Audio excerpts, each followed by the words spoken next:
Olá, meus irmãos, graça e paz seja convosco. A lição de domingo nos traz o título Vão e adorem ao Senhor.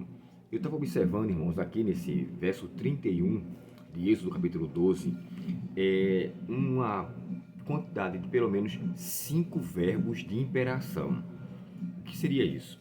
São verbos que o próprio Faraó disse para com que o povo de Israel fosse expulso. Sabe, não houve nenhum tipo de negociação agora. Faraó reconheceu a soberania de Deus e praticamente os expulsou de lá do Egito. Olha o que é que diz aqui no capítulo 12 do livro de Êxodo, verso 31. Olha, no meio da noite, o faraó mandou chamar Moisés e Arão. Saiam daqui. Primeiro verbo de imperação, né? Sair. Saiam daqui, ordenou ele. Deixem meu povo. Segundo verbo. Terceiro, levem os demais israelitas com vocês. Vão e adorem o Senhor como pediram. Levem seus rebanhos como disseram. Sumam daqui. Vão embora. Mas abençoe-me também a mim.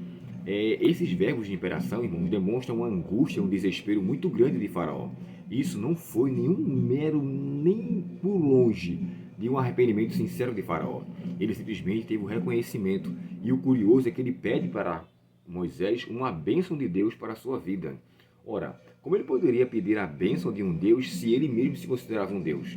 Sabe o que aqui a angústia leva a pessoa a admitir, a um reconhecimento, mas que ainda não transforma o coração e a vida?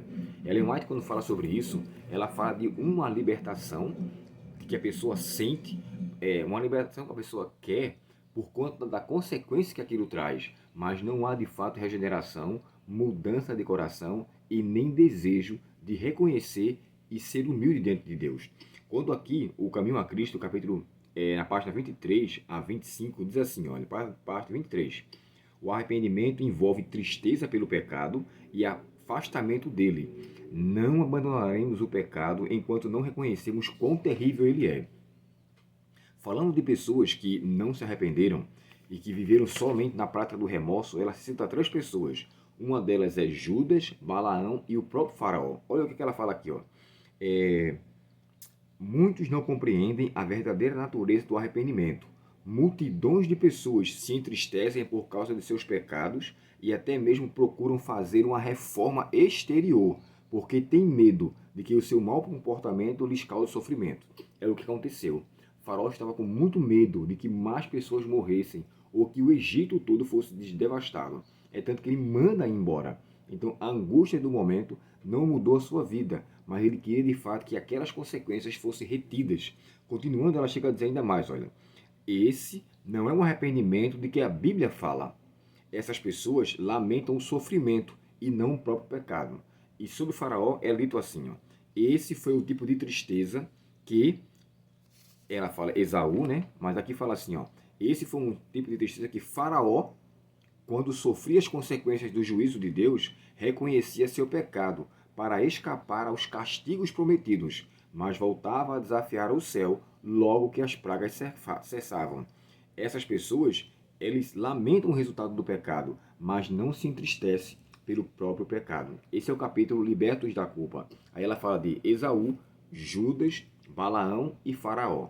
Então agora a gente nota o seguinte, o que ele pede para Moisés é simplesmente com um reconhecimento de medo.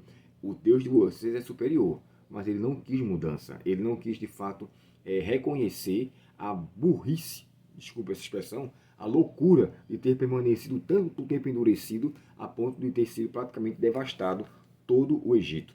E aqui a gente nota que Deus queria apresentar-se a ele diante dele como Senhor, que ele não quis conhecer como Deus, depois teve que reconhecer ele como um juiz. Então, assim, a frase que é dita para com Moisés, abençoa-me a mim, não tem nenhum tipo de pedido ou alguém que está reconhecendo. Simplesmente é, olha, peça a bênção dele, mas saia daqui. E o curioso, irmãos, que quando eles saem de lá, a Bíblia fala que ele levou muitas riquezas. Essas riquezas, elas foram prometidas pelo próprio Deus, logo no capítulo 3, quando Moisés estava diante da sarça. Verso 21 e 22 chega a dizer assim, ó, eles vão lhe dar roupas, riquezas, peças de ouro. Ele descreve tudo o que ia acontecer.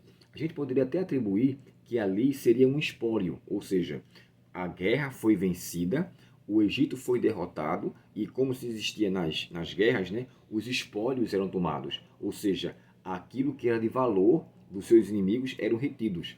Os israelitas não lutaram contra ninguém, mas Deus foi o seu comandante, Deus foi o seu soldado, Deus foi o seu libertador, e Deus trouxe a libertação do povo de Israel, e eles lhe deram tudo que estava ali, de fato, pedido. Quando Deus fala assim, ó, e Deus então fez com que os egípcios fossem bondosos.